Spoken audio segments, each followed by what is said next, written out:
पिछले 3 दिनों से लगातार हो रही बारिश के कारण नदियों का जल स्तर काफ़ी बढ़ गया है।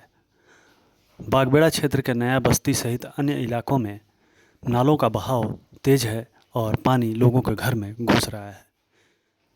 कई जगहों पर तो लोगों का घर से बाहर निकलना तक मुश्किल हो गया है। इससे लोगों की परेशानी बढ़ गई है।